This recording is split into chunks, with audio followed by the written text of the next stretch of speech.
In today's video, I'm going to show you how to upload a cover photo to your LinkedIn profile. To begin, head over to linkedin.com and log in. You can either sign in with your Google account or manually enter your email and password. Go with whichever option is more convenient for you. If you have two-step verification enabled, LinkedIn may prompt you to enter a code sent to your phone. Just follow the instructions and complete the verification to access your account. Once logged in, you'll land on your LinkedIn homepage. From here, navigate to your profile by clicking your profile picture located at the top of the screen, then select View Profile. Now that you're on your profile page, look for the intro section. This is where your name and headline appear. In the upper right corner of this section, you'll see a pencil icon. Click it to begin editing your profile details.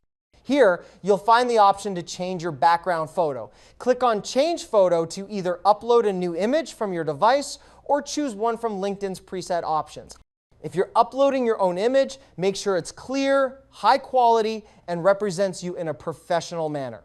The cover photo is one of the first things visitors notice, so pick something that makes a positive impression.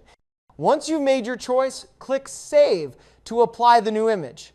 Updating your LinkedIn cover photo is a quick and easy way to keep your profile visually appealing and aligned with your personal or professional brand. And just like that, your new background image is live. You can change it anytime, whether it's to reflect a career shift, a new project, or just a fresh look. Thank you for watching this video.